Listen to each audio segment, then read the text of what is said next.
Well, good morning, good afternoon, and good evening, my friends all across the globe today, and welcome back to Riverbend Discovery Center. It is so wonderful to have you guys all back here once again, because we are starting on a very, very big, ambitious project. Yes, so one of the things I really wanted to do after visiting Naples Zoo over down in Naples, Florida, was make a beautiful primate island boat tour. And I really wanted to integrate a lot more of the base game primates as well as a lot more of the modded ones that we have access to.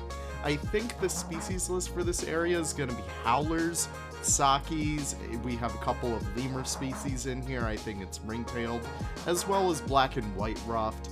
We also have vervet monkeys, we have Francois langurs, we also have colobus monkeys, and I believe we also have spider monkeys. So that is pretty much our entire roster over here, and one of the things I'm doing right now is actually getting my palette set up for this entire area. So one of the things I really wanted to do was keep a consistent theme and not stay off that track whatsoever. So I really just wanted to get my focal points in here as well with my larger natural foliage, be it with the trees and whatnot.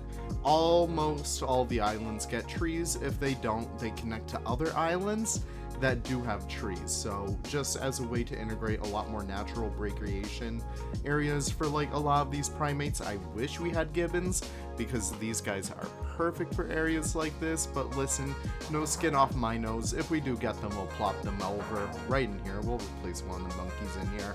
But yeah, we have a lot of awesome new foliage from the Euro pack, and I do apologize right off the bat, not really right off the bat, we're 2 minutes in, but I am feeling a little bit sick today, so if I do sound a little bit like I got my pep out of my step, you know, that'll kind of explain that for you guys. But moving on through here, it's nothing really too crazy. I really just wanted to go through and... Oh, there's a squirrel on my window. Okay, that was weird. If you guys heard that, there was just a surprise little squirrel right there, but we can just move right past that. But moving on through here, I really wanted to integrate a lot more of the foliage in here. I wanted it to be very green, so we use a mix of the cowberry bushes. We also use the new periwinkle as like more grassy areas. We also use a lot more of the ferns and bracken to really flesh out a lot more of the overgrown areas. We also use those beautiful dog rose bush, I don't really know still, and we also use some smaller plants like the nettle just to give it a little bit more of a weedy kind of look, and it all comes together so wonderful in the end. And we also do use some of those bulrushes, those reeds that we love to use near those aquatic areas. Yeah, so that is something I really want to hammer down over here. And you can see me pragmatically going through every single island, as well as adding bamboo for a little bit more extra height. Bamboo is a very cheap theming device that a lot of zoos use, whether it is a very upscale zoo such as the San Diego Zoo, or even a lower budget zoo kind of like the Naples Zoo.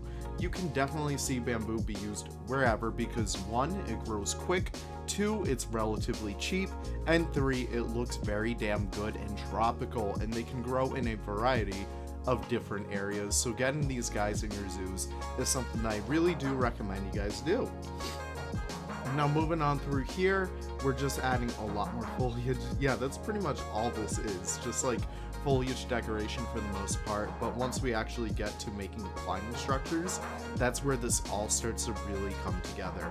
You can see some of these areas, I do have 2 separate islands for specific monkeys, and that is because in case of keepers need to come onto the islands to clean and, you know, like take out all the poo and whatnot, keepers can actually block off certain islands in order to access other ones. So they put all, like, you know, let's just say, for example, they want to clean the howler monkey island. They push them all off to the other island first.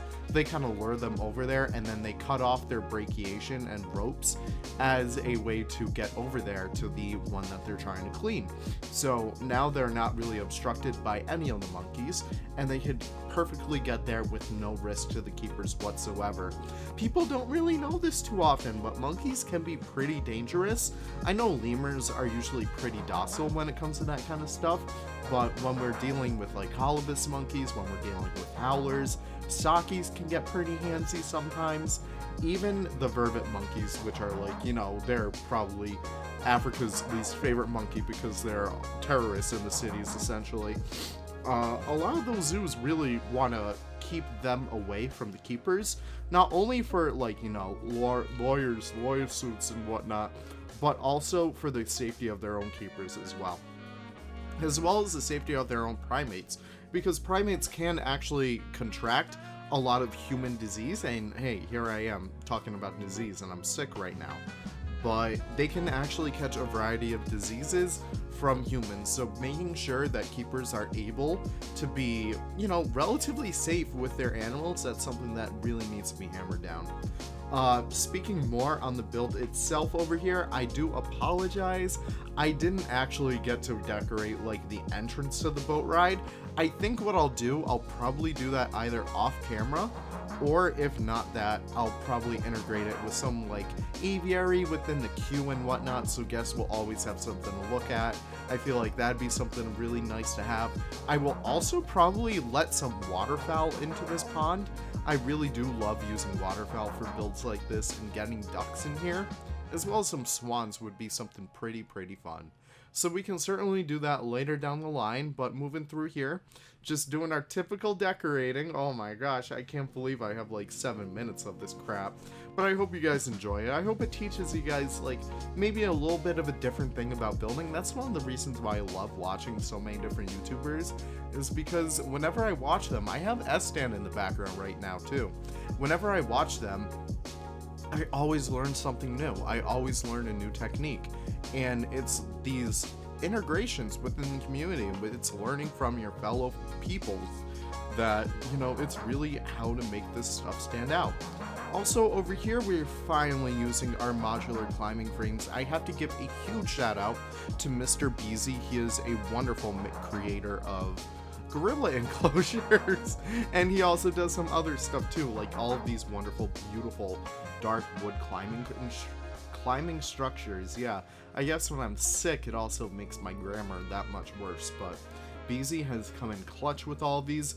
And essentially what I do, I dissect his blueprints. This is something that I really want to embrace over here, and I make it my own in some regards. Of course, Beezy gets all the credit for this, but I mix and match like different elements from them, different platforms and ropes, and essentially when it all comes down to the end, it looks amazing, and it gives off this beautiful kind of semi-modern look that I want the zoo to really have.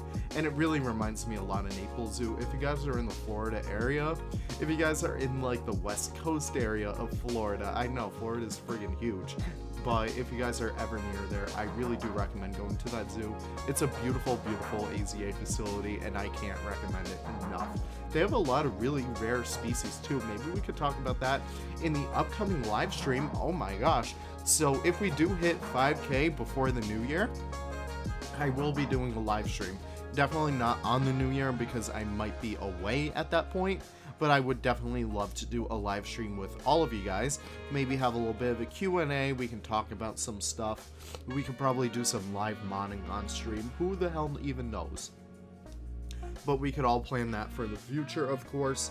With that being said though, I'm adding the upside down elephant grass so that our swimming primates don't actually make it out. Yes, so that's one of the problems I do have with these guys, is that when it comes to like the vervet monkey, the colobus, and the Francois Langur, they all actually swim because they're based off of the proboscis monkey, and I will fix their code up later down the line so it makes sure that they do not escape via water whatsoever. In fact, I will make it sure that they hate water. But moving on from there, wow, oh my gosh, I sound awful right now. But that's essentially what I do. I use the elephant grass upside down, not only because it kind of looks really good, like, you know, dead breeds in the water, but also because it blocks those monkeys from escaping. And one of the things that you'll constantly see me do within this entire speed build, if you haven't noticed already, is me moving the monkeys back onto the islands.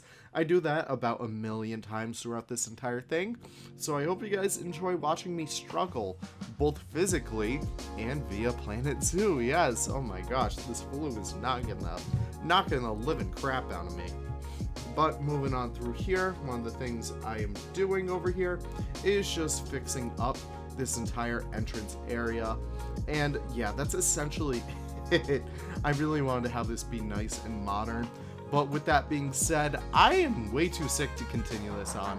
So I will leave you guys here. Enjoy the rest of the speed build. Enjoy the rest of the B-roll. And I cannot wait to see you guys in the next episode of Riverbend Discovery Center. Take care and have the most wonderful of wonderful days. Bye-bye now.